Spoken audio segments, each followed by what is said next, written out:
Screen पर देख सकते हैं, मैंने लिख रखा है। तो यहाँ पर एक्स स्क्वायर भी पॉलिनोमियल है, एक्स क्यूब पॉलिनोमियल है, इसे हम हिंदी में बहुपद कहते हैं।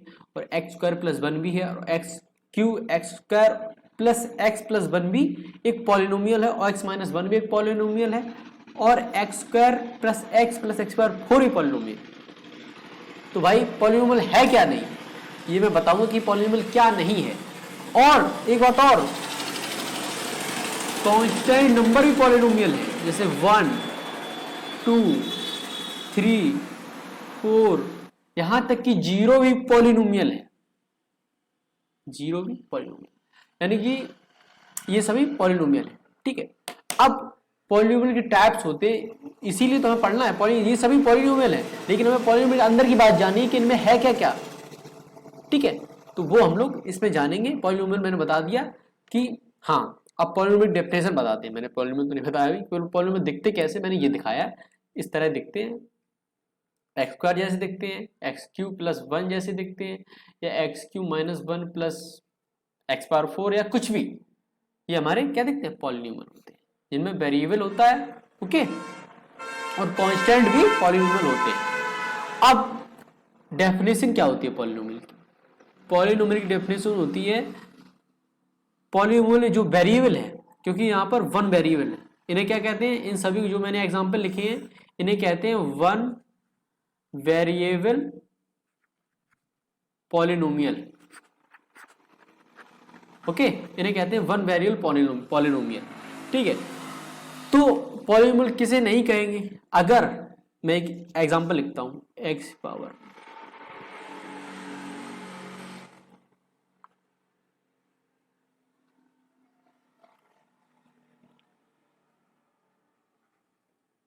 ध्यान से, अगर किसी वेरिएबल, किसी समीकरण या किसी इक्वेशन, ये सभी इक्वेशन है, इन्हें सभी क्या कहेंगे, पॉलिनोमियल है। भी पॉलिनोमियल तो हैं, लेकिन उससे पहले ये इक्वेशन है, इक्वेशन के बाद पॉलिनोमियल है। पॉलिनोमियल इसलिए है क्योंकि, अब आगे सवाल का जवाब मांगिए। देखिए, तो मैंने ये यहाँ पर लिखे हैं एक्स पावर 1/2 प्लस 1, और एक्स पावर 3/2 प्लस 1, और एक्स पावर 7/2 प्लस 1। ओके, अब यहाँ पर एक्स की पावर आप देखिए क्या है, 1/2 है। और पॉलिनोमियल डेफिनेशन होती है कि कोई भी इक्वेशन में जो वेरिएबल है उसकी पावर क्या होनी चाहिए, होल नंबर होना चाहिए, पूरा नंबर होना चाहिए, इन द सेंस कि 1/2 नहीं होना चाहिए, 3/2 नहीं होना चाहिए, 7/2 नहीं होना चाहिए। यानी उनका x की पावर क्या होनी चाहिए, यानी x अगर वेरिएबल इसमें x है तो x की पावर क्या होनी चाहिए, 1 2 3 4 या 5 या 6 या 7, सब होल नंबर होना चाहिए, 1 का पूरा पैकेट होना चाहिए। 1/2 नहीं होना चाहिए, 1/3 नहीं होना चाहिए, 1/4 नहीं होना चाहिए, 1 2 मतलब एक होल नंबर। अगर किसी भी इक्वेशन के पहले वेरिएबल में, एक वेरिएबल में अगर उसकी जो पावर है वो क्या है, एक होल नंबर है, तो वो पॉलिनोमियल कहलाएगा। क्या कहलाएगा, पॉलिनोमियल। तो पॉलिनोमियल डेफिनेशन आपको समझ में आ गई होगी कि पॉलिनोमियल होता क्या है। तो ये सभी पॉलिनोमियल नहीं है। आप क्या कहेंगे, ये सभी पॉलिनोमियल नहीं है। क्यों नहीं है, क्योंकि इसको जो वेरिएबल है, वेरिएबल क्या है, एक्स है, उसकी पावर क्या है, होल नंबर नहीं है, उसकी पावर है half. 1/2 is a half number, 3/2 is 1.5 is not a whole number. Okay, तो आपको जज मिल गया होगा। ठीक है, अब थोड़ा आगे बढ़ते हैं, इसके बारे में पॉलिनोमियल के बारे में और जानते हैं। ठीक है, आपको पता चलेगा पॉलिनोमियल कौन नहीं है। इन ऐसी सभी इक्वेशन को छोड़कर सभी पॉलिनोमियल है। ओके, अब 0 इज ऑल्सो पॉलिनोमियल, याद रखना 0 इज ऑल्सो ए पॉलिनोमियल। अब हम आगे बढ़ेंगे और आपको बताएंगे क्या, एक अच्छा सा उदाहरण देके उसके बारे में आपको सब कुछ बता देंगे, जिससे आपकी पहली एक्सरसाइज हो जाएगी कंप्लीट। ओके, तो मैं ये लेता हूं 3x² माइनस x प्लस 1, ये हमारे पास एक पॉलिनोमियल। अब मैं जान गया कि ये पॉलिनोमियल है क्योंकि इसकी x की पावर क्या है, होल नंबर है, यानी 1 2 है, तो क्या है, पॉलिनोमियल है। अब इस पॉलिनोमियल में इसे यहां पर ध्यान दें हम, अगर यहां पर, तो इसे हम क्या कहते हैं, 3x² पर लिख लें, इसे हम कहेंगे क्या, टर्म्स। इस पॉलिनोमियल का एक टर्म है, और ये क्या है, x इस पॉलिनोमियल का दूसरा टर्म और ये तीसरा टर्म, यानी कि इस पॉलिनोमियल कितने टर्म है, 3 टर्म है। क्या कितने टर्म है, 3 टर्म है, ठीक है। तो ये होते हैं टर्म कि कितने टर्म का पॉलिनोमियल है, मैं उसके बारे में बता रहा हूँ पॉलिनोमियल क्या होता है। ओके, तो अगर हम एक और उदाहरण लें 2x + 1, अब आपसे पूछ दे इसमें कितने पॉलिनोमियल, इसमें कितने टर्म है, तो इसमें आप कहेंगे एक ये टर्म रहा, एक दो टर्म रहा।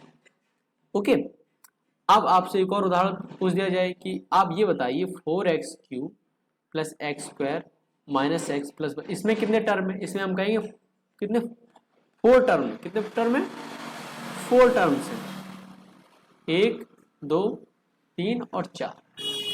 क्लियर हो रहा है? तो टर्म समझ आएगा, पॉलिनोमियल के टर्म मतलब जितने नंबर हो, जैसे x³ और x और एक ये 3 टर्म हो गए। अब जो इसके साथ जुड़ा होता है, अगर ये मैं इसका पहला उठा लूं 3x², ठीक है, इसके साथ जो जुड़ा होता है ये कांस्टेंट नंबर, इसे हम कहते हैं x² का कोफिशिएंट, जिसके साथ वो जुड़ा है क्या कहेंगे, x कोफिशिएंट। रिमेंबर कोफिशिएंट कहेंगे, 3 को क्या है, कोफिशिएंट, स्पेलिंग नहीं पता तो x² का 3 कोफिशिएंट है, और माइनस x का क्या है, इस x का कोफिशिएंट क्या है, इसके क्या लगा है, माइनस लगा है, तो इसका कोफिशिएंट क्या होगा, -1, ठीक है। और इसका कोफिशिएंट क्या है, 2x का क्या है, देखिए x क्या क्या लगा है 2, तो इसका कोफिशिएंट क्या है 2। तो आपको कोफिशिएंट आ गया, किसी भी टर्म्स का कोफिशिएंट देखना आ गया, पॉलिनोमियल में पॉलिनोमियल टर्म्स कितने ये देखना आ गया, पॉलिनोमियल क्या होता है ये देखना आ गया, पॉलिनोमियल सही पॉलिनोमियल पहुंचा कैसे पहचाने ये आपको आ गया। और यही नहीं कि कोई भी पॉलिनोमियल आपको x में लिखा मिले, कोई y में भी लिखा, मैंने कहा ना वेरिएबल को x y z t u v other इनमें हम डोनेट करते हैं, ठीक है। जैसे कि मैं उदाहरण लेता हूं 3y² - y + 1, ये भी पॉलिनोमियल है, बस यहां पर पॉलिनोमियल तो ये है ही, लेकिन यहां पर x को हमने y लिखा है, कोई दिक्कत नहीं है, क्योंकि यहां पर हम वेरिएबल को y से डोनेट कर रहे हैं। और यहां पर हम z भी लिख सकते हैं, 3z² - z + 1, यहां पर भी हम किसको डोनेट कर रहे हैं, किसको डोनेट कर रहे हैं, हम वेरिएबल को डोनेट कर रहे हैं z से, तो ये भी एक पॉलिनोमियल है। ओके, अब बात आती है, थोड़ा और आगे बढ़ते हैं। अब बात आती है, थोड़ा नीचे आती है बात, 2x आप जानते हैं पॉलिनोमियल है और इसका वेरिएबल x है, x और कोफिशिएंट 2 है, ठीक है। लेकिन पॉलिनोमियल इसको एक और नाम दिया गया है, आप ये देख सकते हैं कि 2x एक अकेला टर्म पॉलिनोमियल है, एक टर्म वाला पॉलिनोमियल है, जिसका टर्म क्या है, केवल 2x है, एक टर्म है, आप समझ गए होंगे, ठीक है। तो इसको एक और नाम दिया गया है मोनोमियल्स। क्या दिया गया, मोनोमियल्स। जिस पॉलिनोमियल में एक टर्म होता है उसे मोनोनोमियल्स कहते हैं। ओके, अब अगर जिस पॉलिनोमियल 2 टर्म हो, जैसे 2x + 1, इसे कहेंगे बाइनोमियल। क्या कहेंगे, बाइनोमियल, x नहीं होगा, क्या कहेंगे, बाइनोमियल। और जिसमें 3 टर्म्स हो उसे क्या कहेंगे, ट्राइनोमियल, ट्राइनोमियल। ओके, जिस पॉलिनोमियल एक टर्म हो उसे कहेंगे मोनोमियल, जिसमें 2 टर्म हो उसे कहेंगे बाइनोमियल, और जिसमें 3 टर्म हो उसे कहेंगे ट्राइनोमियल। ओके, क्लियर हो गया। अब बात आती है कि व्हाट इज डिग्री,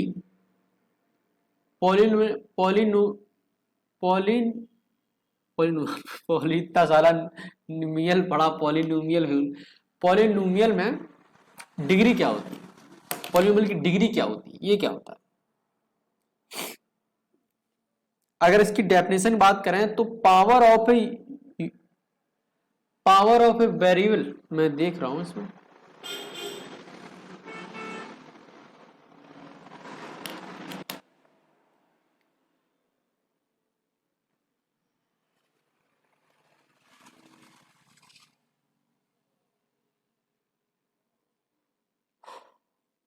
अब बात आती है डिग्री कि डिग्री क्या होती है किसी किसी बाइनोमियल या नोमोनियल या ट्राइनोमियल की डिग्री क्या होती है, यानी कि पॉलिनोमियल की डिग्री क्या होती है।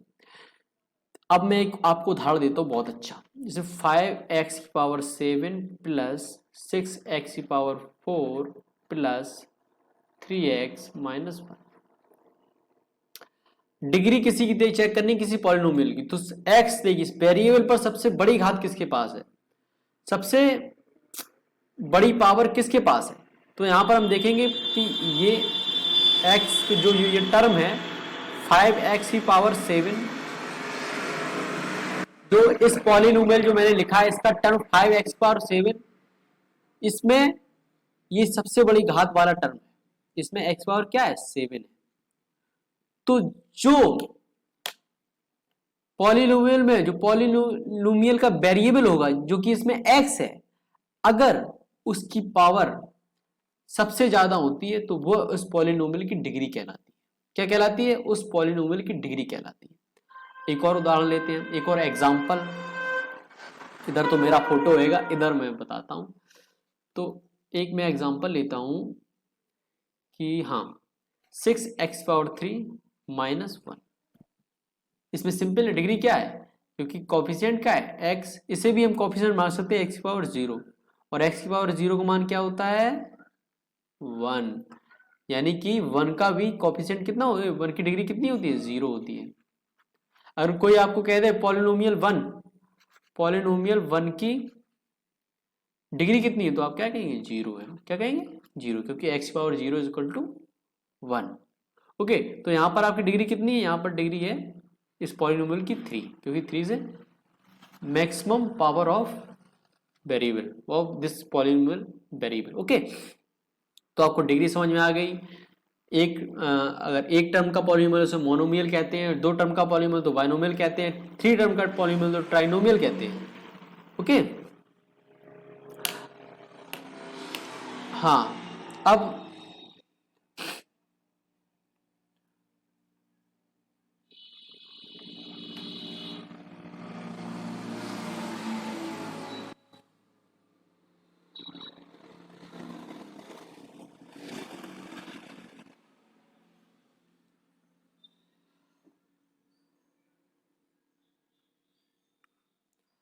अब थोड़ा और आगे बढ़ते हैं, क्योंकि हमने अब डिग्री सीख ली है, व्हाट इज द पॉलिनोमियल की डिग्री कैसे निकाली जाती है हमने सीख ली है। अब हम आगे बढ़ेंगे किस पर, अब हम आगे बढ़ने जा रहे हैं बहुत इंपॉर्टेंट चीज पर।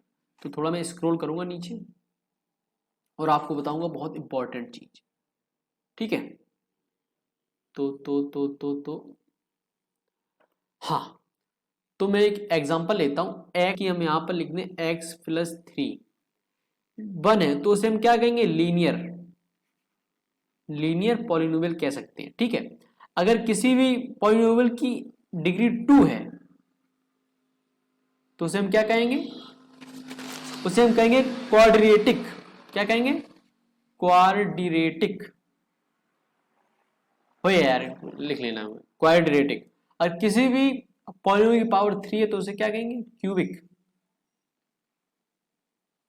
ओके, तो यहां तक आपको पता चल गया। अब मैं आपसे कुछ लाइव सवाल पूछूंगा यहीं पर, फिर मैं सॉल्यूशन कराऊंगा ऑनलाइन तुम्हारे सामने तुम्हारे डाउट क्लियर करूंगा।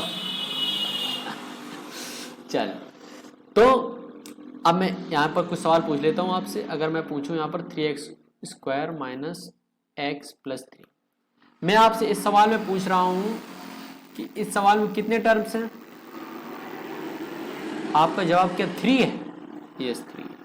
क्या ये पॉलिनोमियल है, आप कहें यस, क्योंकि इसकी पावर क्या है फुल है 2 है, ठीक है, ये पॉलिनोमियल है।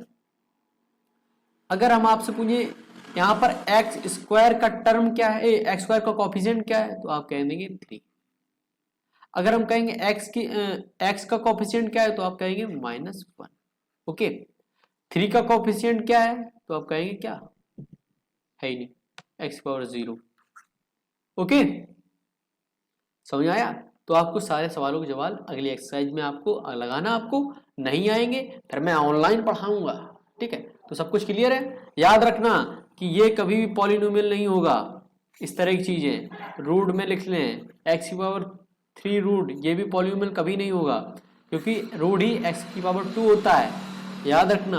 और वेरिएबल को हम किसी भी t से भी डोनेट कर सकते हैं, u से भी डोनेट कर सकते हैं, x y z से तो डोनेट ज़्यादातर करते हैं। ओके, ध्यान रखना और ये एक्सरसाइज लगाना, फिर मुझे बताना। चलो ठीक है बाय। और ये थोड़ा थोड़ा अध्ययन कर लेना, तुम्हें समझ में आएगा। ओके, तो अनुचंदेल समझ आएगी नहीं?